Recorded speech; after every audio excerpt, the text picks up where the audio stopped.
शाम का अंधेरा पूरी तरह से छा चुका था और जू फैमिली का बड़ा विला पूरी तरह रोशनी से जगमगा रहा था, जैसे वो किसी खास मेहमान का इंतजार कर रहा हो। शैंताई की कार गेट के पास रुकी थी और उसने कार के बाहर देखते ही नोटिस किया अंकल हैंग और कुछ सर्वेंट्स एंट्री पे खड़े थे, लेकिन जो नजर नहीं आ रहा था वो था ज़ुमोयू।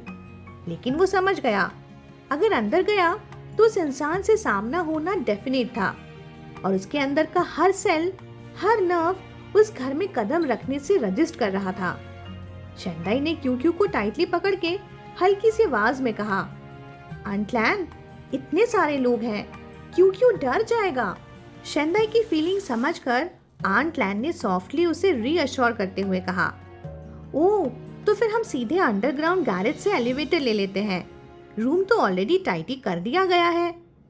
ओल्ड वू ने स्टीयरिंग घुमाया और कार गार्डन के साइड के गैरेज के नीचे वाले रैम से अंदर गई। शैंताई ने क्यू को अपनी बाहों में उठा रखा था और धीरे धीरे उन स्टेयर्स पे चढ़ गया जो सीधे एलिवेटर तक जाती थी। जैसे ही एलिवेटर का दरवाजा खुला, उसने देखा कॉरिडोर के एंड पर वही फेमिलियर गेस्ट रूम था, वही रूम जहाँ कभी वो टेम्पररी बॉर्डर की तरह रहा करता था। एक सर्कल पूरा हो गया था, जैसे जिंदगी ने उसे फिर से उसी शुरुआत पे ला के खड़ा कर दिया हो। बस डिफरेंस इतना था कि इस बार सब कुछ बदल चुका था। रूम अंदर ब्राइट था और वहाँ एक छोटी बेबी कॉट लगी थी, बिल्कुल बड़े बेड के बाजू में ही। शेल्फ पे बेबी प्रोडक्ट्स का पूरा स्टॉक रखा था, मिल्क पाउडर के अलग अलग ब्रांड्स, डायपर के पाइल्स और बॉटल्स की रोज। कुछ चीजें तो इतनी बड़ी साइजेस की थी कि क्लियर था सब जल्दी में खरीदा गया था, जरूरत के हिसाब से नहीं, बस इस डर से कि कहीं कमी न रह जाए। आंट लैन ने सॉफ्टली एक्सप्लेन करते हुए कहा, हम नहीं जानते थे कि क्यू क्या खाता है या क्या यूज करता है, तो थोड़ा ज्यादा ही ले लिया। ओह, आपके पुराने सामान भी सारे रेडी हैं। यंग मास्टर ने 2 बेबी सिटर्स और एक न्यूट्रिनिस्ट भी हायर की है, वो कल से ड्यूटी पर आएंगे। अगले कुछ दिन में घर में बेबी फ्रेंडली रिनोवेशन भी होगा। आप बता दीजिए क्या चाहिए आपको और क्यू को भी। शैंताई दरवाजे के पास खड़ा रहा, एक्सप्रेशन बिल्कुल ब्लैंक। सब कुछ उसके आगे हो रहा था, लेकिन जैसे ये सब उसका नहीं हो। उसके हाथ पैर बंधे हुए थे और अंदर एक फील था जैसे वो ट्रैप हो गया है। और अब सिर्फ वो नहीं, साथ में उसका बच्चा भी। तभी पीछे से कदम की आहट आई और उसके पूरे शरीर में एक ठंडी लहर दौड़ गई। उसने मुड़कर देखा भी नहीं, लेकिन जान गया ज़ुमोयू आ चुका था। ज़ुमोयू अंदर आया, उसकी नजर सीधे गई शैंताई के पीछे झांकती गर्दन पर। कॉलर के ऊपर से दिखता वो फेरामोन का स्टिकर, फ्लैश कलर की थिन पैच जो उसके हेयर लाइन के नीचे छुपी हुई थी। उसके अंदर एक अनोखी कसक उठ गई।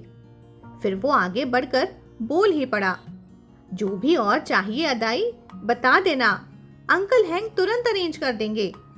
अंकल हैंग ने भी सर हिलाकर कंफर्मेशन दिया और उनकी नजर अब क्यू पर थी।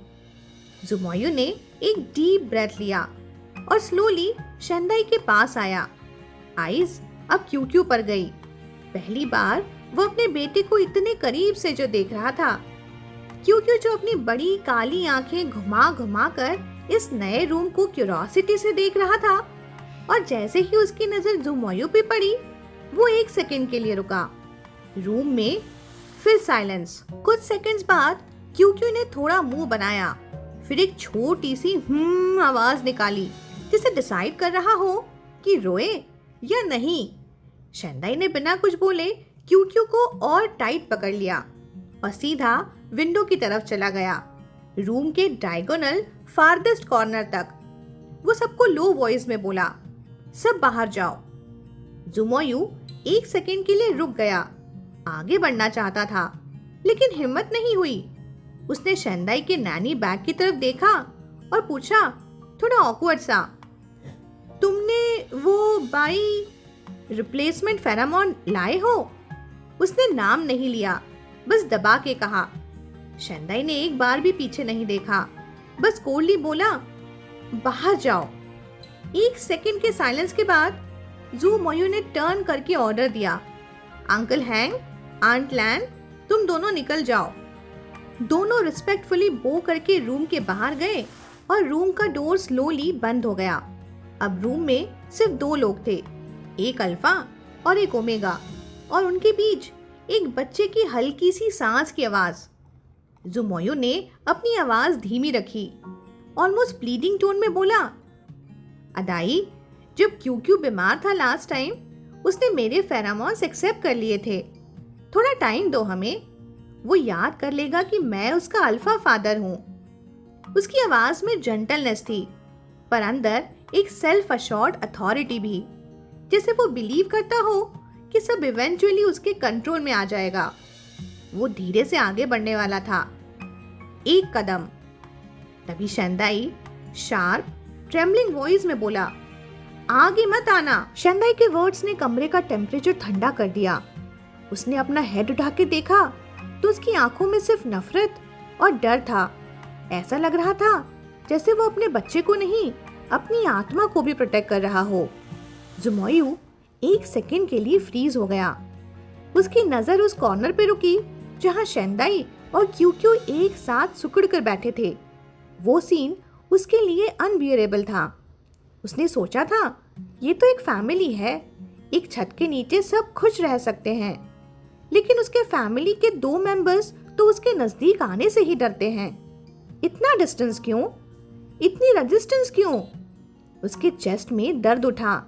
उसने कुछ डीप ब्रेथ लिए, पेन को कंट्रोल करता रहा और अपनी वॉइस को और सॉफ्ट करते हुए बोला, क्यू को मेरे फेरामोन के साथ एडजस्ट करना चाहिए ना, उसे सब्स्टिट्यूट की जरूरत नहीं है।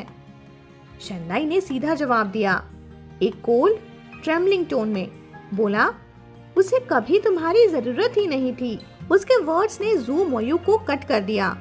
1 सेकेंड के लिए वो ब्लैंक खड़ा रहा, जैसे किसी ने उसके अंदर की सारी हवा ही निकाल दी हो। शेंदाई ने अपना एल्बो थोड़ा ऊपर किया, क्यू का छोटा सर उसके चेस्ट की तरफ घुमा दिया ताकि वो ज़ुमोयू को ना देखे। शेंदाई ने फिर धीरे से कहा, बाहर जाओ, प्लीज जाओ। ज़ुमोयू ने देखा शेंदाई का एक्सप्रेशन लिमिट तक स्ट्रेच हो चुका था। उसने एक और वर्ड भी नहीं बोला, बस एक बार उनकी तरफ देखा और नरमी से बोला, तुम जल्दी रेस्ट कर लो। डोर बंद होते ही शेंदाई का पूरा जिस्म एकदम से लूज पड़ गया, जैसे उसके अंदर की सारी ताकत ही निकल गई हो। वो सोफे पे बैठ गया, क्यू को अपने सीने से चिपका लिया और बहुत देर तक ऐसे ही बैठा रहा। फिर एकदम एक साइलेंट टीयर उसके चीक से नीचे गिरा और वो अपना चेहरा क्यू के छोटे से सीने में छुपाकर चुपचाप रो पड़ा। जो नैनी ज़ुमोयू ने हायर की थी वो क्लियरली बहुत एक्सपीरियंस थी। 1-2 घंटे में ही वो क्यू के रूटीन, मूड स्विंग्स और पेरेंटिंग नीड्स समझ गई और सबसे इम्पोर्टेंट, उसका ट्रस्ट जीत लिया उसने। लेकिन एक चीज ने उन सबको कंफ्यूज कर दिया, क्योंकि वो अपने बायोलॉजिकल अल्फा फादर के फेरामोन्स को रिजेक्ट कर रहा था, बल्कि किसी और अल्फा मतलब बाई जिंगवान के फेरामोन्स को प्रेफर कर रहा था। ऐसा उन्होंने कभी नहीं देखा था और फ्रैंकली ये छोटी प्रॉब्लम नहीं थी। वो क्यू को जल्दी से जल्दी ज़ुमोयू के रियल फेरामोन्स के साथ एडजस्ट करवाना चाहते थे, पर ना तो वो रीजन पूछ पाए ना सोल्यूशन दे पाए। चाइल्ड केयर वाली नैनी ने थोड़ा ऑकवर्ड सी टोन में कहा, ट्रांजिशन तो करना है पर थोड़ा टाइम देना पड़ेगा। ज़ुमोयू का एक्सप्रेशन धीरे धीरे टेंस होता गया।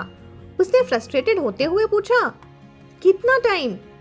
जब उसने इमेजिन किया कि बाई जिंगवान के फेरामोन्स की स्मेल उसके घर, उसके बच्चे और उसके ओमेगा पे चिपकी होगी तो उसका बस चलता तो 1 सेकंड भी और बर्दाश्त ना करता, पर फोर्स तो कर नहीं सकता, चाहे उसने कभी चाइल्ड रेजिंग एक्सपीरियंस ना लिया हो। वो इतना तो समझता था कि फेरामोन्स का कंफर्ट इन्फेंट्स के लिए बहुत जरूरी होता है। जिंदगी का सबसे बेकार सिचुएशन यही था ज़ुमोयू के लिए। अपने ही बच्चे के लिए वो एलियन बन गया था। नैनी ने ऑकवर्ड स्माइल के साथ कहा, मिस्टर ज़ू, आप उनके बायोलॉजिकल फादर हैं, थोड़ा इंटरैक्शन बढ़ेगा तो जेनेटिक मेमोरी अपने आप एक्टिवेट हो जाएगी। शेंदाई चुप रहा, लेकिन उसके माइंड में एक ही थॉट घूम रहा था, कि कैसे रोकूं क्यूक्यू को ज़ुमोयू के फेरामोन के साथ एडजस्ट करने से। क्यूक्यू का पहला बुखार प्रूफ था कि जीन्स पावरफुल होते हैं। अगर ये बॉन्डिंग हो गई, अगर क्यूक्यू ने ज़ुमोयू को फेरामोनल फादर मान दिया, तो फिर वो क्यूक्यू को वापस ले जा कैसे पाएगा। तभी ज़ुमोयू ने फाइनली छोटी सी साय के साथ बोला, ठीक है, तुम लोग काम करो। फिर नैनी और असिस्टेंट क्वाइटली स्टडी रूम से निकल गए। शेंदाई भी उठकर जाने लगा कि ज़ुमोयू ने अचानक कहा, अदाई, और उसने उठकर शेंदाई का हाथ पकड़ लिया। क्यूक्यू तो सो रहा है ना, थोड़ी देर मेरे साथ रुक जाओ। शेंदाई ने हाथ छुड़ाना चाहा, पर नहीं छुड़ा पाया। उसे खींचकर ज़ुमोयू ने अपनी बाहों में ले लिया और अपने चीक को उसकी चीक से रब किया। साथ ही उसके ग्लैंड के पास से एक फेरामोन स्निफ ली। वो सॉफ्ट कोएक्सिंग टोन में बोला, अब तुम्हें क्यूक्यू की इतनी देखभाल नहीं करनी पड़ेगी, न रात में उठना पड़ेगा। वो लोग सब कुछ हैंडल कर लेंगे। तुम अब अपनी मर्जी का काम कर सकते हो। शेंदाई ने कुछ नहीं बोला, बस साइलेंट, एक्सप्रेशनलेस रहा। ज़ुमोयू ने उसके नेक पर एक सॉफ्ट किस रखा और उसने नोटिस किया कि उसका ओमेगा कितना कमजोर हो गया है। उसका वॉइस गिल्ट से भर गया। वो बोला, तुम्हें इस साल में बहुत कुछ झेलना पड़ा है। मैं सब कुछ ठीक कर दूंगा। तुम पहले अपनी बॉडी का ध्यान दो, थोड़ा टाइम लो, रिकवर करो, फिर चाहो तो इंस्टीट्यूट वापस चले जाओ। प्रोफेसर लियू के साथ काम करना हो या खुद का प्रोजेक्ट, मैं तुम्हें सपोर्ट करूंगा। ये सुनते ही शेंदाई के दिल में एक झटका लगा। रिसर्च इंस्टीट्यूट, वो जगह जहां उसने अपना करियर स्टार्ट किया था। उसे याद आया 10 साल पहले जब उसने अपना मेजर स्टार्ट किया था। तब से जिंघायू ग्रुप उसका एक ड्रीम था। रेयर अर्थ रिसर्च इंस्टीट्यूट में काम मिलना मतलब हाई सैलरी, प्रेस्टीज, स्टेबिलिटी और अच्छा फ्यूचर। इवन जब घर पे प्रॉब्लम्स थी और वो साइड जॉब्स करता था, उसने वो 150 रुपए की इंटर्नशिप नहीं छोड़ी थी। थकान, प्रेशर सब होने के बावजूद उसने वो फाइट नहीं छोड़ी और फाइनली एक दिन उसे ऑफर मिला। वो बाथरूम में जाके रो दिया था हैप्पीनेस के मारे। शेंदाई ने सोचा था वो हमेशा ये काम करेगा, अपने मेंटर के साथ रहेगा, रिसर्च करेगा, एक सिंपल और इज्जत भरी जिंदगी बनाएगा, एकेडमिक ड्रीम्स और एक सुकून भरी लाइफ। उसके लिए ये जॉब सिर्फ काम नहीं था, ये उसकी पहचान थी। पर फिर लाइफ ने एक और इम्पॉसिबल चॉइस मांगी। कुछ लोग काम के लिए प्यार छोड़ते हैं और कुछ लोग प्यार के लिए पूरा करियर। उसने भी छोड़ दिया और तब से आज तक एक भी दिन नहीं था जब उसने अंदर ही अंदर ये ना सोचा हो कि काश मैं अभी भी रिसर्च इंस्टीट्यूट में होता। लेकिन अब वहां लौटना भी पॉसिबल नहीं था। ना हिम्मत थी और ना मन था। र्यूमर्स ने उसका करियर नहीं, उसकी इज्जत भी छीन ली थी। सच और झूठ के बीच का लाइन ब्लर हो गया था। सबको पता था कि वो ज़ुमोयू की मिस्ट्रेस थी। वो ओमेगा जो ज़ुमोयू के बच्चे को जन्म देकर करियर बनाने वाला था। और इस नाम के साथ वो चाहे अंदर से कितनी भी मेहनत करे, लोग सिर्फ यही कहेंगे, of course he got promoted. आखिर वो ज़ुमोयू का लवर है। शेंदाई का सपना था कि लोग उसका जेंडर भूल जाएं कि वो एक ओमेगा है, कि उसकी आइडेंटिटी उसके काम से डिफाइन हो, ना कि फेरामोन से। वो चाहता था कि उसका नाम रिसर्च पेपर्स में हो, ना कि स्कैंडल्स में। लेकिन अब सब कुछ ज़ुमोयू की मिस्ट्रेस के अंदर घुल गया था। अवार्ड्स हो, टैलेंट हो या डेडिकेशन, सबका क्रेडिट सिर्फ एक लाइन में खत्म हो जाता, क्योंकि वो अब ज़ुमोयू को बिलोंग करता है। ज़ुमोयू ने शेंदाई का एक्सप्रेशन देखकर सोचा कि शायद उसने फाइनली वो टॉपिक छेड़ दिया है जो शेंदाई के दिल को सॉफ्ट कर दे। वो हल्का सा मुस्कुराया, जैसे एक सॉल्यूशन मिल गया हो। बोला, अदाई, तुम्हारे पास कोई टॉपिक था ना, वो न्यू SCI पेपर वाला रिसर्च। मैं तुम्हें ड्राइवर दे देता हूँ, एक प्राइवेट ऑफिस बनवा देता हूँ और तुम। उसकी वर्ड्स में एक प्राउडनेस था, एक मैं सब कर सकता हूँ वाला अहंकार। पर शेंदाई ने सिर्फ धीमी आवाज में कहा, उसकी कोई जरूरत नहीं है। उसने ज़ुमोयू को हल्का सा पुश कर दिया। जुमोयू के फेस पे डिसअपॉइंटमेंट क्लियरली दिखा, पर वो समझाने की कोशिश कर रहा था। बोला, तुम रिसर्च इंस्टीट्यूट नहीं जाना चाहते, तुम्हारा सपना था वो। शंदाई ने आंखें नीची कर ली। वो फ्लैट और टायर टोन में बोला, वहां मुझे कोई काम नहीं है। वो थोड़ा रुका, फिर बोला, क्या मैं जा सकता हूं? पर जवाब में जू मोयू का कमांड आया, नहीं। साइलेंस, एक भारी सांस रोक देने वाला साइलेंस। फिर वो धीरे से बोला, ये अब तुम्हारा रूम है, तुम मेरे साथ रहोगे। शंदाई का सर एकदम से ऊपर उठा। उसकी आंखों में शॉक और रेजिस्टेंस जल रहा था। उसने सीधा जुमोयू की आंखों में देखते हुए कहा, मैं क्यू के साथ रूम शेयर करना चाहता हूँ। जुमोयू ने कामली समझाया, क्यू के लिए 2 बेबी सीटर्स हैं जो उसे शिफ्ट में देखेंगे। उसका रूम उसके लिए मॉडिफाई होगा। तुम दिन उसके साथ बिता सकते हो, पर रात तुम मेरे साथ रहोगे। वो एक और स्टेप आगे बढ़ गया। शंदाई को फिर से पकड़ लिया, मतलब कमर से। बोला, तुम्हें क्यू के लिए टाइम मिल जाएगा। उसने आगे कहा, लेकिन तुम्हें मेरे लिए भी टाइम देना होगा। उसका वॉइस धीरे धीरे हैवी होने लगा और वो झुक गया। शंदाई का हाथ उसके सीने पर था, उसे पुश करने के लिए, लेकिन उसका हाथ सॉफ्ट पड़ गया। जुमोयू का चेहरा नीचे आया और उनकी सांसें मिली। एक इंस्टेंट में अल्फा फेरामोन रूम में फैल गए। वो पावरफुल इंटॉक्सिकेटिंग इबोनी सेंट जो हमेशा शंदाई को दिल से छू जाती है। उसने 1-2 सेकंड स्ट्रगल किया, फिर उसके पैर कमजोर पड़ने लगे। अल्फा फेरामोन का प्रेशर इतना स्ट्रॉन्ग था कि उसकी बॉडी रिफ्यूज नहीं कर पा रही थी। जुमोयू ने शंदाई के और नजदीक आते हुए अपना फोरहेड उसके साथ लगाया। उनके बीच का डिस्टेंस सिर्फ एक सांस जितना रह गया था और फिर वो लीन करके उसे एक गहरा इंटेंस किस दे गया। शुरुआत में वो जेंटल था, धीरे धीरे वो किस और ज्यादा डेस्परेट बन गया। उसके अंदर साल भर से दबी हुई फीलिंग्स फिर से सरफेस कर रही थी। लॉन्गिंग, एंगर और एक बेचैन प्यार का मिक्सचर। शंदाई ने अपनी आंखें बंद कर ली। वो कंफ्यूज था, वनरेबल था। कुछ सेकंड्स तक सब फीका हो गया, पर फिर उसके जहन में एक फ्लैशबैक चमका। उसे याद आया वो दर्द जब उसकी मार्क वॉश की गई थी, वो ऑपरेशन टेबल, वो ठंडी सर्जिकल लाइट, वो पेन जो कभी भुला नहीं पाया। एकदम से उसके हाथ पैर कांप गए। वो घबरा गया और उसने जू मोयू को पीछे धकेल दिया। जू मोयू हिला और अपना बैलेंस बनाने की कोशिश करने लगा। शंदाई का सीना तेजी से उठ बैठ रहा था, आंखें भीग चुकी थी और वो अपनी गर्दन के पीछे हाथ रखकर प्रोटेक्ट कर रहा था, जैसे कोई और चोट न लगे। जुमोयू वॉइस में थोड़ा गिल्ट लेके बोला, अदाई डरो मत। जुमोयू ने टेबल पर अपने हाथ रखे और उसके दोनों पास खुद को रख लिया और उसके एक्सप्रेशन में सिर्फ अनईजीनेस थी, न गुस्सा न घमंड, सिर्फ गिल्ट। शंदाई ने अपनी ट्रेम्बल होती वॉइस में बोला, मुझे क्यू के पास जाना है। जुमोयू बोला, वो सो रहा है।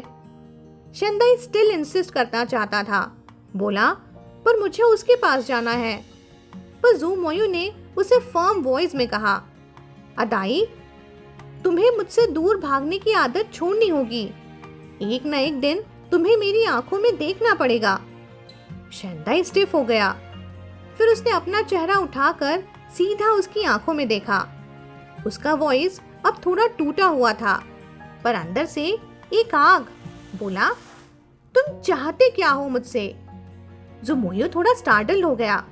उसने पूछा, क्या मतलब? शंदाई ने बहुत लो और शेकिंग वॉइस में बोला, जब हमने शादी के लिए एग्रीमेंट किया था तो तुमने पूछा था कि मैं क्या चाहता हूँ। अब तुम क्यू की कस्टडी का यूज करके मुझे मजबूर कर रहे हो, तो मैं भी पूछता हूँ कि तुम क्या चाहते हो मिस्टर जू? उसकी आंखें लाल हो रही थी, लेकिन वॉइस स्टेडी थी। बोला, क्या तुम सिर्फ ये चाहते हो कि मैं तुम्हारे साथ रह जाऊं? तुम्हें सिर्फ मुझे अपने आसपास रखना है जब तक तुम्हें जरूरत हो। तो बताओ ना, तुम्हारा टाइम लिमिट क्या है? जुमोयू कंफ्यूज था। उसने स्लोली पूछा, टाइम लिमिट? क्या मतलब? शेंदाई ने उसे एक बिटर स्माइल दी और ब्रेकिंग वॉइस में उसने कहा, शादी के वक्त भी तो एक टाइम लिमिट थी ना, 5 साल। मिस्टर जू, बताओ ना, कितने साल में तुम मुझे छोड़ दोगे? ये सुन के जुमोयू ने अपनी आंखें ही बंद कर ली। उसका सीना टाइट हो गया। वो झुककर अपनी सांस संभालने लगा, जैसे किसी ने उसके अंदर से ही उसे मार डाला हो।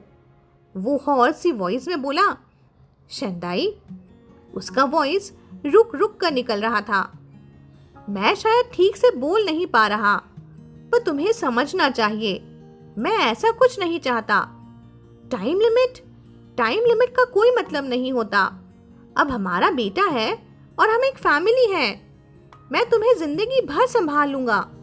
शेंदाई हंस भी रहा था और आंखों में आंसू भी। बोला, हम कभी फैमिली नहीं बन सकते मिस्टर जू। तुम्हारे पास तुम्हारा परिवार होगा, तुम्हारे बच्चे होंगे, बहुत सारे, और उनमें से कोई ना कोई क्यूक्यू से बेहतर होगा।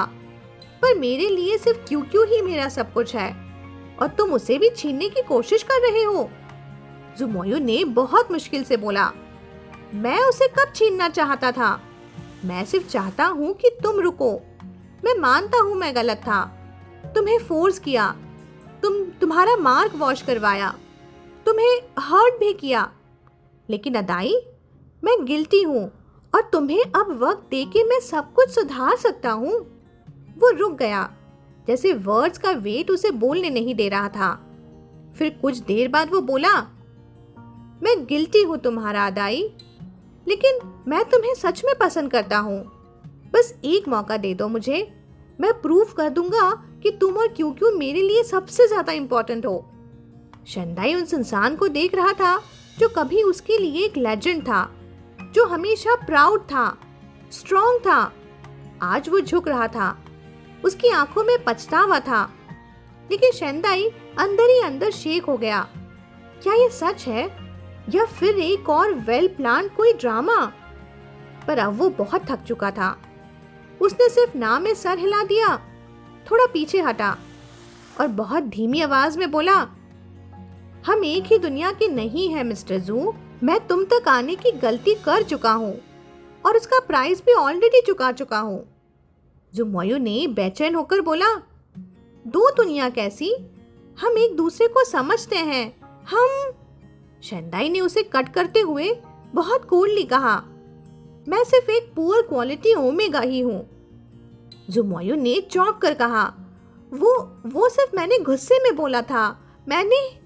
शेंदाई ने फिर उसे इंटरप्ट किया, बट सॉफ्ट और डेडली टोन में बोला, मुझे तुम्हारे हर शब्द याद हैं और तुम्हारे हर शब्द का एक मोटिव था। वो गुस्सा नहीं था, तुम्हारी असली सोच थी।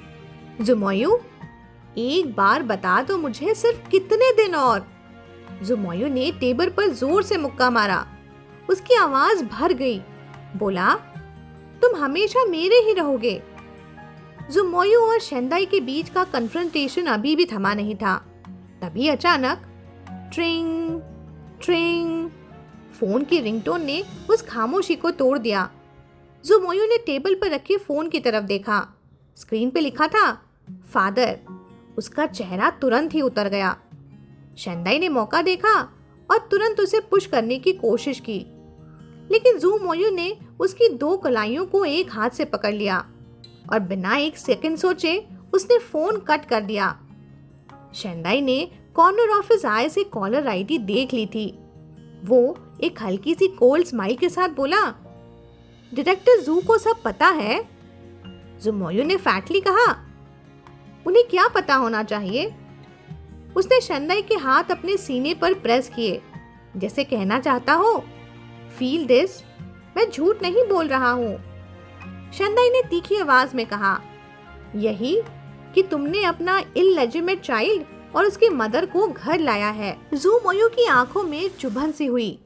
वो भी कभी ये शब्द बोल चुका था, इललेजिटिमेट, पर जब शेंदाई ने बोला तो जैसे उसका जख्म खुल गया हो। शेंदाई ने फिर कटिंग वॉइस में कहा, कैसे एक्सप्लेन करोगे उनको? तुम तो एंगेज्ड हो। जू फैमिली को एक ऑर्डिनरी अल्फा इलेजिटिमेट चाइल्ड की क्या जरूरत है? ज़ुमोयू का पेशेंस टूटने लगा था। वो कोल्डली बोला, ये सब तुम्हें सोचने की जरूरत नहीं। उसने झुककर शंदाई के फोरहेड पर एक सॉफ्ट किस दिया और बोला, क्यू क्यू को देख लो जाकर। जैसे ही ज़ुमोयू पीछे हटा, शंदाई बिना पीछे देखे टेबल से उतरा और निकल गया। रूम में सिर्फ एक चीज रह गई थी, उस अल्फा की तन्हा सांस।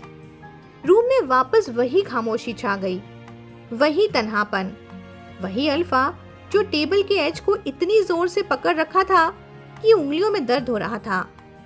उसने तो सब कुछ पा लिया था ना, उसका ओमेगा, उसका बेटा, उन दोनों को अपने घर ले आया था, तो फिर ये खाली फीलिंग क्यों? फोन दोबारा बज गया। इस बार ज़ुमोयू की आंखों में कोई इमोशन नहीं था, सिर्फ एक सोल्जर जैसी ठंडक थी, जैसे वो अपने एनिमी को देख रहा हो। उसने स्पीकर ऑन किया। फोन कनेक्ट होते ही जू शेन की एंग्री आवाज स्पीकर से गरजी, तुमने जियाओचू से क्या कहा? ज़ुमोयू ने फ्लैटली जवाब दिया, मैंने कहा मैं एंगेजमेंट तोड़ना चाहता हूँ। उसकी रेपुटेशन बचाने के लिए रीजन वो देगा, मैं कोऑपरेट करूंगा। ज़ुमोयू, डायरेक्टर जू की आवाज में गुस्सा और डिसबिलीफ दोनों थे। कल क्या बात हुई थी हमारी? तुम्हें वो रिसर्चर पसंद है, ठीक है, रख लो उसे साइड में, लेकिन जाओ जियाओचू जैसे ओमेगा का क्या? तुम थोड़ा डिस्क्रीट होते तो सब संभल जाता। ज़ुमोयू ने क्वाइट बट फर्म टोन में कहा, शंदाई ने मेरा बेटा पैदा किया है, एक अल्फा बेटा। फोन की दूसरी तरफ एक लंबी चुप्पी छा गई, जैसे किसी ने ऑक्सीजन ही खींच लिया हो। फिर डायरेक्टर जू की आवाज में डांट और शॉक मिक्स हुआ। वो बोले, क्या? तुमने तो कहा था बच्चा खत्म कर दिया गया था और मार्क भी वॉश ऑफ कर लिया था, है ना? ज़ुमोयू का जवाब कोल्ड और सीधा था। वो बोला, बच्चा पैदा हो चुका है और हाँ, डीएनए टेस्ट भी हो गया है, वो मेरा ही बेटा है। फिर उसने डायरेक्ट पूछा, आपको लगता है जाओ जियाओचू में इतनी अथॉरिटी है? फोन की दूसरी तरफ से आई एक गरजती हुई सांस। जू शेन का गुस्सा छुप नहीं रहा था, दोनों तरफ साइलेंस था। लेकिन अगर ये फेस टू फेस होता तो ये बैटल और भी ज्यादा इंटेंस होती, क्योंकि फेरामोन लेवल के बावजूद ज़ुमोयू के अंदर था एक साइलेंट डोमिनेंस। वो एक ऐसी ऑरा लेके चलता था जो अपने फादर को भी मेंटल लेवल पर सप्रेस कर सकता था। शायद इसलिए जू शेन हमेशा अवॉइड करता था अपने बेटे से आंखों में आंखें डालकर बात करना। थोड़ी देर बाद जू शेन ने फाइनली कहा, तो एक आउटसाइडर ओमेगा ने तुम्हारे लिए एक बच्चा पैदा किया, अब क्या तुम उससे शादी करना चाहते हो? इस बार चुप ज़ुमोयू हो गया। उसके दिल में दो ताकत एक दूसरे से टकरा रही थी, अकल वर्सेस इमोशन। दिमाग कह रहा था, नो, वो तो बस एक बी रैंक ओमेगा है, लेकिन दिल कह रहा था, वो मेरा शंदाई है, वो ब्रिलियंट है, वो मेरा है और हमारा एक बच्चा है। उसके अंदर एक अलार्म बज रहा था, ये गलती तो नहीं, ऐसा पहली बार हो रहा था। ज़ुमोयू, जिसने कभी इमोशंस को वीकनेस माना था, आज वही इमोशंस उसे डिसीजन लेने पर मजबूर कर रहे थे। इतने में जू शेन का पेशेंस टूट गया। वो फ्यूरियस होकर बोला, चुप क्यों हो? क्या सच में उससे शादी करने का सोच रहे हो? ज़ुमोयू तुरंत बोल पड़ा, क्यों नहीं? ये जवाब सोच के नहीं आया था, दिल से निकला था और पहली बार उसने खुद भी ये एक्सेप्ट किया था। पर दूसरी तरफ तो बवाल ही मच गया। जू शेन शॉक में था। उनके बीच ये टॉपिक तो कब का सेटल हो गया था ना, लेकिन अब उसका बेटा एक टॉप अल्फा ऐसे वर्ड्स बोल रहा था जो उनकी सारी लिनेज, सारी प्लानिंग को चैलेंज कर रहा था। जू शेन ने उसे डांट कर कहा, 3 सवाल का जवाब दो तुम मुझे। शंदाई की बैकग्राउंड क्या है, उसका फेरामोन लेवल क्या है और उस बच्चे का फेरामोन ग्रेड क्या है? ज़ुमोयू ने अपने फिस्ट टाइट किए। फेस पे एक डिफीट जैसी ऑकवर्डनेस थी। क्योंकि इन्हीं स्टैंडर्ड्स पे वो भी लोगों को जज करता था। जू शेन ने उसे मॉक करते हुए कहा, बस एक ए लेवल बच्चा पैदा किया है, वो भी शायद तुम्हारे जीन्स की वजह से। क्या उस ओमेगा में और कोई बात है? वो सिर्फ एक बी रैंक है, तुम उसे हायर बनाना चाहते हो? ज़ुमोयू के पास सच में आंसर नहीं था, क्योंकि क्यूक्यू के फेरामोन टेस्ट ही नहीं हुए थे। शेंदाई ने कभी टेस्ट करवाया ही नहीं और ना ही ज़ुमोयू ने फोर्स किया। शायद डर था उसे कि कहीं डिसअपॉइंटमेंट ना हो। जू शेन ने रेजिंग टोन में बोलना जारी रखा, तुम टॉप अल्फा होके भी एक बी रैंक ओमेगा के लिए अपना फ्यूचर खत्म कर दोगे? 2 साल बाद जब होश आएगा तब तुम खुद पे हंसोगे। ज़ुमोयू की गुस्से में वेन्स ही उभर गईं, पर फिर भी वो चुप था।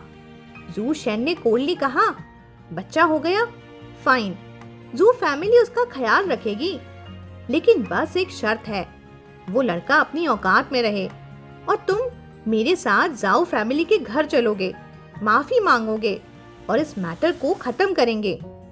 जू शेन ने फोन गुस्से में कट कर दिया था और उसके बाद का साइलेंस बिल्कुल स्टॉर्म के बाद की स्काई जैसा था। ज़ुमोयू टेबल पर हाथ रखे झुक गया।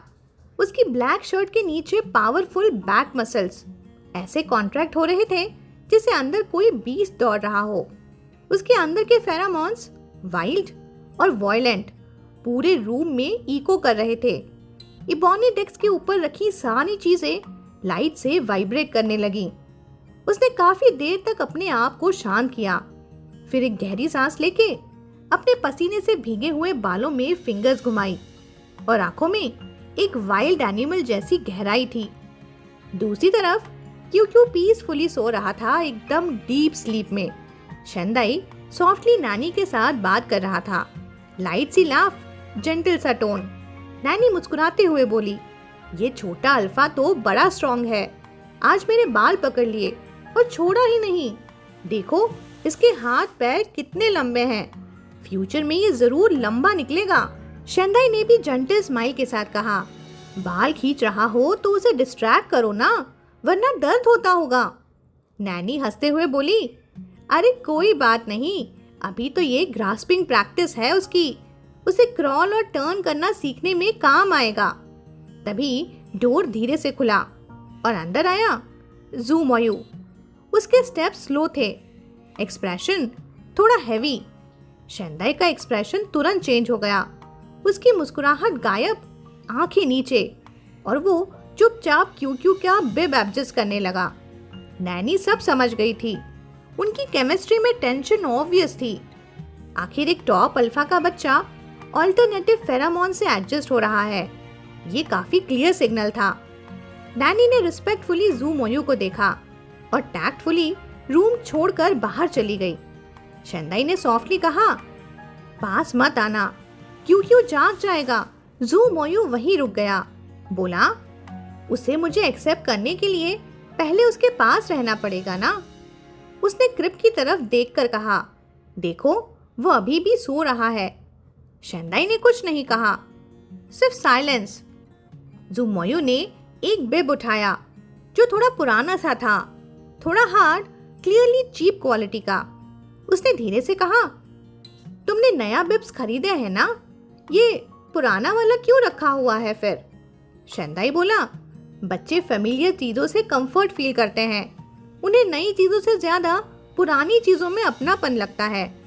ज़ुमोयू साइकोलॉजिकली सोचते हुए बोला, पर इंसान ग्रो करते हैं, रोज नए चीजों से मिलते हैं, तो सब कुछ बेटर होना चाहिए ना, राइट?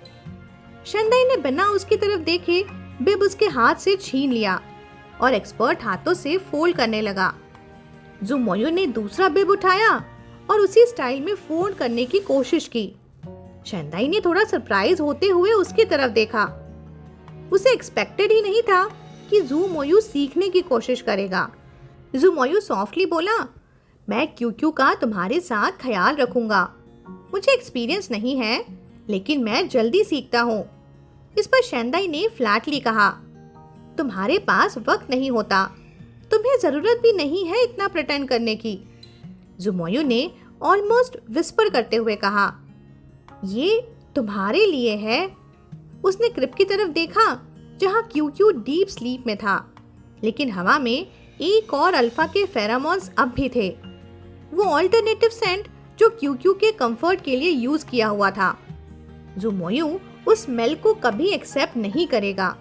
अपने बेटे के आसपास सिर्फ उसका सेंट हो सकता है, और उसका मिशन अब ये था कि क्यू क्यू को ये बताना कि उसका असली फादर कौन है।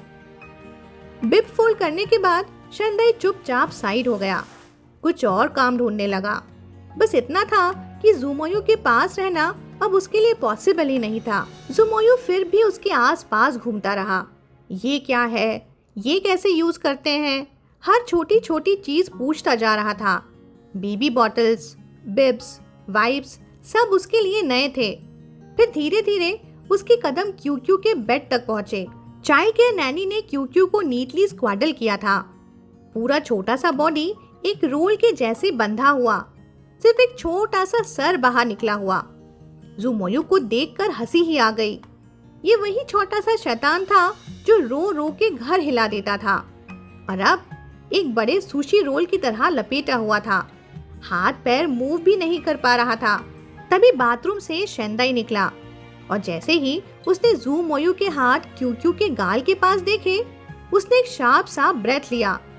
उसने ऑलमोस्ट विस्पर करते हुए कहा, don't touch him. Q Q की भंवरे जैसी बाहें सिकुड़ गईं, पलकें थर्राईं, और फिर छोटे से मुंह से एक सॉफ्ट सी वाह निकल गई। नींद के बीच में ही वो रो पड़ा था। ज़ुमोयू तुरंत पीछे हटा, 2 कदम दूर गया और गिल्टी आंखों से शेंदाई को देखा। शेंदाई तुरंत पास गया, क्यू क्यू के छोटे से सीने पर हाथ रखा और धीरे से बोला, श्श डार्लिंग, मामा यही है, सो जाओ। उसके फेरामोन्स मीठी हवा की तरह फैले। रूम का टेंशन डिसॉल्व हो गया, और पीछे वाले बंदे को उसने कहा, तुम वहीं खड़े रहो, दूर। ज़ुमोयू ने भी चुपचाप अपनी नाक रब की और वॉल के पास जाके रुक गया, बिल्कुल डिफीटेड एक्सप्रेशन के साथ। शेंदाई थोड़ा झुककर क्यू क्यू को पैट करता रहा। उसके बैंग्स चीक के पास गिर रहे थे। एक हाथ से उसने उन्हें पीछे किया, और उसका फेस काम, कंपोज्ड, प्योर। वो सॉफ्टली बोल रहा था, लिप्स पे हल्की सी मुस्कान, इतना जेंटल कि हवा भी शांत हो गई थी। ज़ुमोयू ने देखा और उसका दिल 3-4 बार तेज धड़का। उसका ओमेगा, उसका बच्चा, और ये सीन जो किसी भी परफेक्ट वर्ल्ड के लिए लिखा जा सकता था। जैसे जैसे क्यू क्यू के आंसू शांत हुए, शेंदाई ने रिलीफ की सांस ली और बेड के पास बैठ गया। उसके सूदिंग फेरामोन्स अब भी स्लोली हवा में डिसॉल्व हो रहे थे। ज़ुमोयू थोड़ा दूर था, स्ट्रेच करके भी क्यू क्यू दिख नहीं रहा था। शेंदाई की बैक उसकी ओर थी। उसने धीरे से पूछा, क्या वो सो गया? शेंदाई ने सर घुमाया और एक कोल्ड लुक दिया जिसमें क्लियरली लिखा था, डोंट यू डेयर। ज़ुमोयू ने ऑकवर्डली कहा, हाँ ठीक है, लेट हिम स्लीप, मैं जा रहा हूँ। ज़ुमोयू डिसहार्टेंड नीचे चला गया। दिल में डिसाइड कर लिया, कल जब क्यू क्यू जाग रहा होगा ना, तब मैं ट्राई करूंगा। इतने टॉयज खरीदे थे, कुछ तो क्यू क्यू को पसंद आएगा ही ना। डाउनस्टेयर्स नैनी अंकल हैंक के साथ बात कर रही थी। ज़ुमोयू ने उन्हें देखा और गेस्चर से पास बुलाया। दोनों एक साइड चले गए। ज़ुमोयू ने काम और मेजर टोन में कहा, मैंने आपका रिज्यूमे देखा है, आपको बच्चों का एक्सपीरियंस बहुत ज्यादा है। नैनी स्माइल करते हुए बोली, जी हाँ मिस्टर जू, 10 साल से काम कर रही हूँ। रिच फैमिलीज में रहने के अपने फायदे होते हैं। नैनी भी समझ गई थी, ये जॉब प्रेस्टिजियस है और इक्वली रिस्की भी। नैनी के चेहरे पर एक प्रोफेशनल कॉन्फिडेंस था, पर ज़ुमोयू के अगले शब्दों ने उसके एक्सप्रेशन फ्रीज कर दिए। वो बोला, ओके, एक काम करना मेरे लिए, थोड़ा सा क्यू क्यू का ग्लैंड फ्लूइड सैंपल ले आना, बिना शेंदाई को पता चले। नैनी एकदम से स्टन रह गई। उसके हाथ फ्रीज हो गए, जैसे समझ ही नहीं पाई हो कि ज़ुमोयू ने अभी क्या कहा। ज़ुमोयू ने फिर उससे पूछा, क्या ये घर पे पॉसिबल है? उसके लिए ये प्रोसेस बस एक मेडिकल प्रोसीजर था। नीडल लगाना, थोड़ा सा ग्लैंड फ्लूइड निकालना, बस लेकिन वो ये भूल गया कि ये एक बेबी की बॉडी है। नैनी हल्की सी हेसिटेंट वॉइस में बोली, हाँ टेक्निकली तो पॉसिबल है। पर उसने फिर धीरे से पूछा, मिस्टर जू, ये टेस्ट किस लिए है? मुझे क्वांटिटी और स्टोरेज समझना होगा। जू मोयो ने थोड़ा कोल्ड टोन में कहा, फेरामोन लेवल मेजर करने के लिए। उसकी आंखें धीरे धीरे नीचे झुकी और उसके दिमाग में एक ही थॉट घूमा, अगर QQ-A लेवल निकला तो परफेक्ट, अगर नहीं तो रिजल्ट चेंज करवा देगा। क्योंकि जब तक जू फैमिली के लिए ये बच्चा वर्दी ब्लड लाइन नहीं बनेगा, तब तक शेंदाई उनकी नजर में इनसिग्निफिकेंट ही रहेगा। दोपहर को जू मोयू मीटिंग के लिए कंपनी चला गया। जब वापस आया, डिनर का वक्त निकल चुका था। थकान उसके चेहरे पर लिखी थी, पर अंदर गिल्ट और अनईज ज्यादा भारी था। उसने अपना सूट जैकेट आंट लैन को दिया और पूछा, अदाई का खाना कैसा था आज? एक्सपर्ट ने जो प्लान दिया था उसे पसंद आया? आंट लैन ने पोलाइटली अपडेट देते हुए कहा। अदाई ने कहा, पसंद है, लेकिन आप तो जानते हैं ना, वो पिकी नहीं है। अगर पसंद ना भी हो तो भी कुछ नहीं कहता। फिर वो थोड़ा रुक के बोली, ओल्ड डक सूप थोड़ा ग्रीसी लगा उसे। सिर्फ आधा बाउल पिया, बाकी सब कुछ खाया, एक बाउल राइस भी खाया। जू मोयो कुछ सोचता हुआ बोला, एक्सपर्ट क्या कहती हैं? आंट लैन बोली, उनका कहना है अदाई का शरीर अभी भी वीक है, पर बेस स्ट्रॉन्ग है। बस सही खाना, पूरी नींद और थोड़ी एक्सरसाइज, वो धीरे धीरे रिकवर हो जाएगा। जू मोयू को याद आया शेंदाई का वो थका हुआ चेहरा, पेल स्किन और कमजोर शोल्डर्स। दिल में एक छोटी सी चुभन हुई। फिर वो बोला, उसका वेट बढ़वाओ जल्दी। आंट लैन ने थोड़ा झिझकते हुए कहा, यंग मास्टर, एक बात पूछनी थी। आंट लैन लो वॉइस में बोली, ओमेगास को यूजुअली डिलीवरी के 2-3 महीने बाद ईट्रस पीरियड वापस आता है। अगर 3 महीने के बाद भी न आए तो मतलब बॉडी रिकवरी ठीक नहीं हुई। थोड़ा रुक कर वो बोली, मैंने ये सब तब सीखा था जब मैडम का ख्याल रखती थी। जू मोयो का एक्सप्रेशन बदल गया। उसकी माँ पोस्टपार्टम डिप्रेशन से गुजर चुकी थी। उनका शरीर तब टूट सा गया था और उनके पेरेंट्स का रिश्ता एक मार्क्ड मैरिज का एंडलेस बैटलफील्ड बन गया था। अगर उसकी माँ ने एक टॉप अल्फा पैदा न किया होता तो शायद जू शेन कभी भी उन्हें एक्सेप्ट नहीं करता और शायद जू मोयू कभी इस दुनिया में होता ही नहीं। फिर वो धीरे से बोला, आंट लैन, मैं समझ गया, लेकिन ये बातें अदाई को मत कहना। जी यंग मास्टर। फिर वो धीरे से बोली, वो अभी QQ के रूम में है। All right. जाते वक्त आंट लैन की हल्की सी आवाज उसके पीछे से गूंजी, मास्टर प्लीज अदाई के साथ थोड़ा अच्छा बर्ताव कीजिएगा। जू मोयू ने डोर पर 2 बार नॉक किया, फिर धीरे से अंदर गया। नैनी फोन पर कुछ देख रही थी और शेंदाई एक बुक पढ़ रहा था। दोनों क्रिब के पास वाले सोफे पे बैठे थे। नैनी खड़े होते हुए बोली, यंग मास्टर सो रहे हैं। शेंदाई ने भी अपनी किताब बंद की और आंखों से क्लियरली वार्निंग दी, प्लीज और पास मत आना। जू मोयू ने हाथ बांध कर बोला, QQ सो गया है अदाई, तुम अपने रूम में जाकर रेस्ट कर लो। शेंदाई ने उस हाथ को देखा, बिल्कुल ब्लैंक एक्सप्रेशन के साथ। न हाँ न ना, सिर्फ साइलेंस। जू मोयू फिर सॉफ्टली बोला, अदाई चलो। शेंदाई जानता था ये रूम उसका नहीं है और जू मोयू उसे यहाँ सोने नहीं देगा, पर उसके दिल में अब भी एक ही बात चल रही थी, मैं उसके साथ कैसे रहूं? नैनी ने भी अपनी आंखें झुका ली क्योंकि उसने भी सब समझ लिया था। अदाई, जू मोयू की आवाज फिर से गुनगुनाई, धीरे ऑलमोस्ट प्यार से बोला, गुड बॉय। लेकिन वो 2 शब्दों ने शेंदाई के अंदर कुछ स्नैप कर दिया। शेंदाई अचानक से उठ खड़ा हुआ, बिना कुछ कहे तेजी से डोर की तरफ बढ़ा। जू मोयू को बाईपास करते हुए डायरेक्टली बाहर निकल गया। जू मोयू उसे चेज करते हुए बोला, डोंट बी एंग्री।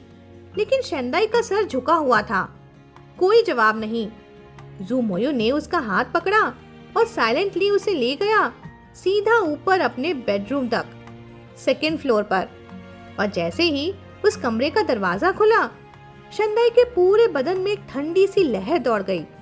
ये वही बेडरूम था जहां कभी ससेप्टेबल पीरियड का मैडनेस हुआ था, जहां हर वॉल, हर शीट, हर शैडो एक मेमोरी छुपाए बैठा था। कहीं वो पेनफुल स्क्रीम्स, कहीं वो बेगिंग विस्पर्स, कहीं स्वीट नथिंग्स, तो कहीं वो वायलेंट क्राइज। इस कमरे में उन दोनों के हर इमोशन का एक्सट्रीम वर्जन छुपा रखा था। और अब जब ज़ूमोयू के फेरामोन्स हवा में दोबारा घूम रहे थे, शंदाई का दिमाग उन्हीं फ्रैगमेंट से भर गया। वो ये जगह फिर कभी नहीं देखना चाहता था। उसे लग रहा था जैसे वो किसी ब्लैक होल में घुस गया हो, जहां ना कोई रास्ता था, ना कोई एस्केप। ज़ूमोयू ने उसकी स्टिफनेस फील की और क्वाइटली बोला, अगर तुम इस रूम में नहीं रहना चाहते तो we can change it, but तुम्हें मेरे साथ ही रहना होगा। शंदाई ने अपना हाथ तुरंत खींच लिया, अपनी आंखों में डर छुपाता हुआ बोला, व्हाटएवर, फर्क ही क्या पड़ता है।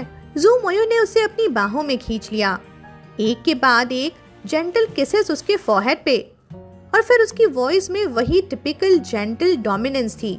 बोला, अदाई, मैं तुम्हारे साथ एस डॉट डॉट करना चाहता हूँ, रोज करना चाहता हूँ, लेकिन मैं तुम्हें फोर्स नहीं करूँगा। मैं प्रॉमिस करता हूँ तुम्हें बेस्ट एक्सपीरियंस दूंगा, जस्ट लाइक बिफोर। ओके? शंदाई ने कुछ नहीं कहा, बस स्टिलनेस। वो साइलेंट था, लेकिन अंदर ही अंदर चाहोस। ज़ूमोयू ने उसका चिन जेंटली लिफ्ट किया और उसके लिप्स के पास किस करते हुए पूछा, अदाई, आई रियली मिस यू। तुमने मुझे मिस किया, लेकिन उस मिस यू के प्यार भरे शब्दों के नीचे एक ब्लीडिंग ट्रुथ था। शंदाई जानता था ज़ूमोयू का हर इमोशन, हर एक्शन कंडीशनल होता है। उसके लिए लोग या तो यूजलेस होते हैं या यूजफुल या फिर थ्रेट। और उनका भी पूरा स्टोरी इसी इक्वेशन का एक स्लो ट्रांजिशन था। शुरू में पोलाइट, फिर रिवॉर्ड्स, फिर क्रूएल डिस्कार्ड। आज फिर से शंदाई यूजफुल बन गया था, चाहे सिर्फ एक फिजिकल डिजायर के लिए क्यों ना हो। उसे ज़ूमोयू की ये जेंटलनेस अब इंटॉक्सिकेटिंग पॉइजन लग रही थी, क्योंकि वो जानता था इसके पीछे का असली चेहरा। ज़ूमोयू उसके बालों को स्ट्रोक करता हुआ बोला, मैं तुमसे सच में प्यार करता हूँ अदाई। तुम वापस आ गए हो, चलो शुरू से स्टार्ट करते हैं। शंदाई ज़ूमोयू की बाहों में था, लेकिन उसका पूरा बॉडी ठंडा था। और तब उसे एहसास हुआ, अब उसके अंदर न नफरत बाकी थी, न प्यार, बस एक इमोशन बचा था, डर। प्योर पैरालाइजिंग डर। एक ऐसा कॉम्प्लिकेटेड डर जो कभी प्यार से पैदा हुआ था, फिर धोखे, मार और रिजेक्शन से और गहरा बन गया। वो जानता था ज़ूमोयू के पास जाने का हर रास्ता उसे सिर्फ जख्मी करेगा, पर फिर भी उसके पास भागने की कोई जगह नहीं थी। और सबसे ज्यादा डर उसे ये लगता था कि अगर ज़ूमोयू दोबारा अच्छा बन गया तो वो फिर से उसकी बातों में आ जाएगा और फिर से वो खुद को खो देगा। जब ज़ूमोयू बाथरूम से निकला, उसने देखा शंदाई बेड के एज पर बैठा था, बिल्कुल मोशनलेस, आंखें एक ही जगह अटकी हुई, कारपेट के पैटर्न पर, जैसे कोई अपने वर्डिक्ट का वेट कर रहा हो या टॉर्चर का। एक पल के लिए ज़ूमोयू के दिल में कुछ चिपका, एक दर्द सा। वो धीरे से आके उसके पास बैठ गया और तुरंत महसूस किया शंदाई की बॉडी एकदम स्टिफ थी। ज़ूमोयू ने सॉफ्टली कहा, अदाई। उसकी आवाज में सॉफ्टनेस थी, लेकिन हवा में फेरामोन की गर्मी बढ़ रही थी। शंदाई ने सर झुका लिया, उसका हर सेल चिल्ला रहा था, भाग जाओ, क्योंकि ज़ूमोयू ने अभी अभी नहा के उसके नेक के पीछे से फेरामोन स्टिकर निकाल दिया था और अब उसके इबोनी फेरामोन्स पूरे कमरे में फैल गए थे। हर नर्व, हर सांस के साथ उसके अंदर घुस रहे थे, जैसे उसके बालों तक उसका मार्क दोबारा लग गया हो। वो पूरा रूम ज़ूमोयू से भरा हुआ था। ज़ूमोयू ने कहा था, मैं तुम्हें फोर्स नहीं करूंगा, लेकिन उसके वर्ड्स में ही कॉन्ट्राडिक्शन था। क्योंकि एक टॉप अल्फा के फेरामोन्स के अगेंस्ट कोई अल्फा कभी सच में रजिस्ट कर ही नहीं सकता। जू मोयू सॉफ्टली बोला, अदाई, इट्स टाइम टू रेस्ट। उसने हाथ बढ़ाया शंदाई के बालों को टच करने के लिए, लेकिन उस मोमेंट शंदाई एक झटके से उठ गया, जैसे इलेक्ट्रिक शॉक लगा हो। वो पीछे हट गया, आंखों में पैनिक भर गया। जू मोयू का दिल चुप गया। शंदाई का ये रिएक्शन स्नेक और स्कॉर्पियन जैसा उसे अवॉइड करना उसके ईगो को तोड़ गया। बचपन से लोग उसे हमेशा पसंद करते आए थे और आज वो आदमी जिसे वो सबसे ज्यादा चाहता था उसके पास आने से भी डर रहा था। उसने पूछा, तुम मुझसे डरते हो? उसकी आवाज में गुस्सा भी था और डर भी। शंदाई के लिप्स हल्के से ट्रेम्बल कर रहे थे, लेकिन वर्ड्स नहीं निकल रहे थे। जुमोयू हर्ट एंड एंग्री दोनों फील कर रहा था। बोला, मैंने कहा था ना मैं फोर्स नहीं करूंगा, तो किस बात से डर लग रहा है तुम्हें? वो कंफ्यूज था। एक ओमेगा जो इतना सॉफ्ट लगता है, उसे मनाना इतना मुश्किल कैसे हो सकता है? शंदाई ने मुंह खोला, लेकिन कोई जवाब नहीं मिला। जू मोयू ने एक डीप सा ब्रेथ लिया, अपने इमोशंस दबाए और हाथ बढ़ाया। बोला, मेरे पास आओ। शंदाई ने उस हाथ को देखा, लंबे टाइम तक देखा, बिल्कुल स्टिल। जुमोयू फिर फर्मली टोन टाइटन करते हुए बोला, मैंने कहा मेरे पास आओ। शंदाई धीरे धीरे आगे बढ़ा। उसे लग रहा था जैसे वो कोई ट्रेन्ड एनिमल हो। अगर उसने जू मोयू के कमांड पे हाथ नहीं बढ़ाया तो अगला मोमेंट पनिशमेंट का होगा। उसने थरथराते हुए अपना हाथ जू मोयू के पाम पे रखा। जू मोयू ने तुरंत उसे खींच लिया और सीधा बेड पर गिरा लिया। शंदाई से एक हल्की सी क्राई निकल गई। वो इंस्टिंक्टिवली स्ट्रगल करने लगा, पर जैसे ही समझा कि रेजिस्टेंस बेकार है तो एकदम शांत हो गया। जू मोयू का बॉडी उसके ऊपर था, वेट इतना कि सांस लेना तक मुश्किल। उसने अपने लिप्स शंदाई के फॉरहेड पे रखे और पूछा, तुम मुझसे डरते क्यों हो? ये क्वेश्चन खुद में एक आयरनी था। शंदाई के पास जवाब नहीं था, क्योंकि रीजंस इतने थे कि उनका लिस्ट बनाना भी एक दर्द होता। अगर वो कुछ कह भी सकता तो सिर्फ इतना ही पूछता, क्या तुम्हें सच में नहीं पता? जुमोयू ने उसके आईलिड्स, नोज, लिप्स सब पे हल्के किसेस दिए और फिर से पूछा, क्यों डरते हो मुझसे? जैसे बिना जवाब के वो खुद भी चैन नहीं पा सकता था। शंदाई ने अपनी नजर ही हटा ली। जुमोयू ने उसका फेस पकड़ा, थंब से उसके सॉफ्ट लिप्स के एज को ट्रेस किया और बोला, तुम मुझे क्या समझते हो? हाँ, मैं तुम्हारे साथ क्या करने वाला हूँ? उस दिन मैं बाई जिंगवान के फेरामोन से इन्फ्लुएंस में था। कब मैंने अपनी जिंदगी में किसी को फोर्स किया है? उसके वॉइस में ईगो और गिल्ट दोनों थे। वो दुनिया भर के टेम्पटेशंस को रिजेक्ट करता आया था, लेकिन उसके लिए सिर्फ शंदाई इम्पोर्टेंट था। फिर भी वो उसे देखकर इतना फियर फील करता था।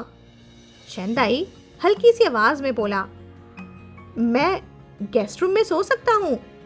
वो एक सिंपल सेंटेंस था, लेकिन उसके अंदर प्रिया, डिस्टेंस और डेस्परेशन सब छुपा था। नो! जुमोयू का जवाब सीधा था, ठंडा और फाइनल। शंदाई के लिप्स हल्के से कंप्रेस हुए।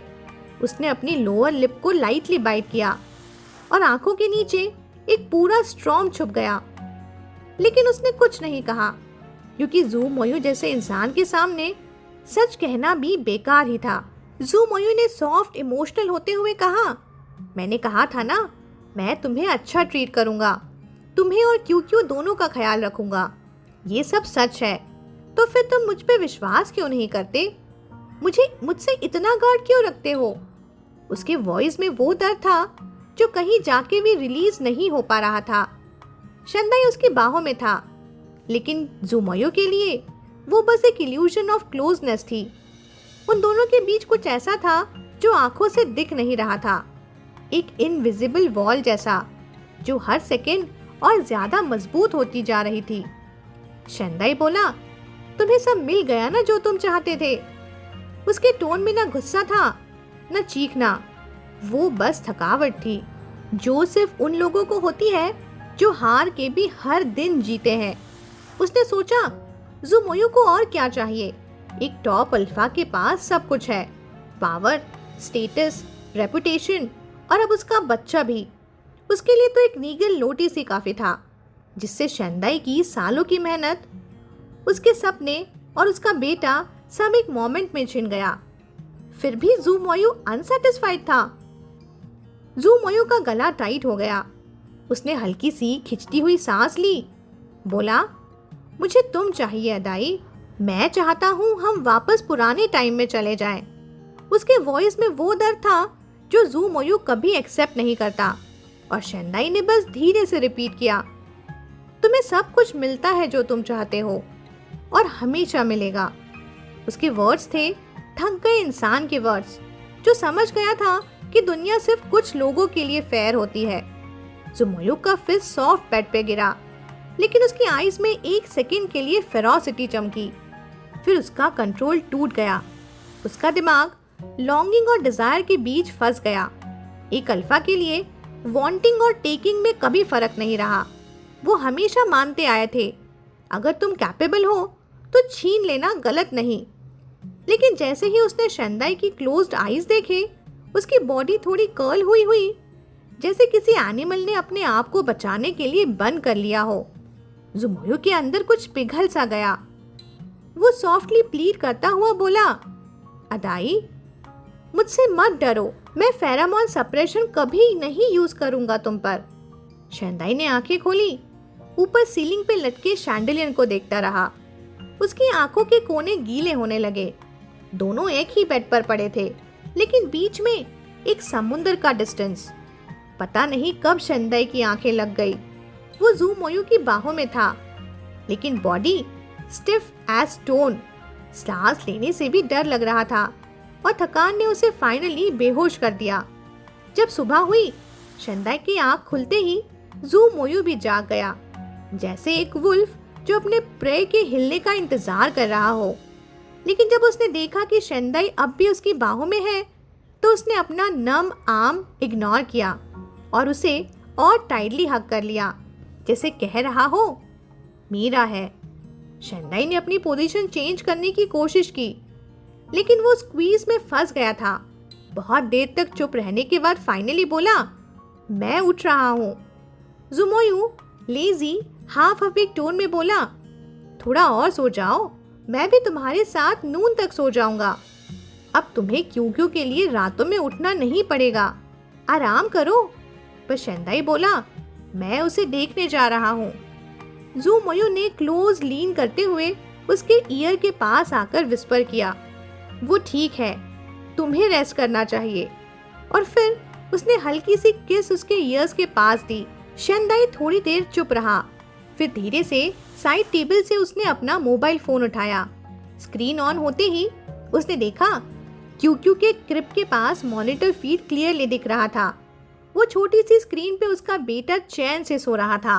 लेकिन जैसे ही उसने फोन उठाया, ज़ुमोयू का हाथ उसके आर्म पर आया और लो कंट्रोल वॉइस में वो बोला, गुड बॉय।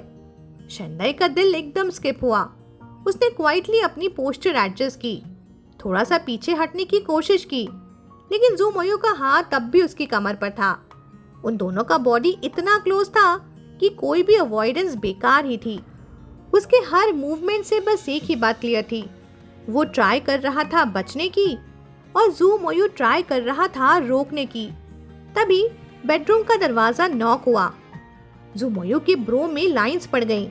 उसका रूटीन स्ट्रिक्ट था, वो कभी डिस्टर्ब नहीं होता था जब तक कोई इमरजेंसी ना हो। और आज ये पहली रात थी जब शेंदाई वापस उसके साथ था, तो कोई हिम्मत कैसे कर सकता था ये टाइमिंग तोड़ने की। ज़ुमोयू ने इरिटेटेड होकर पूछा, क्या बात है? दरवाजे के उस पार से अंकल हेंग की रिस्पेक्टफुल आवाज आई, मास्टर, द मास्टर और मैडम आए हैं, जल्दी उठ जाइए।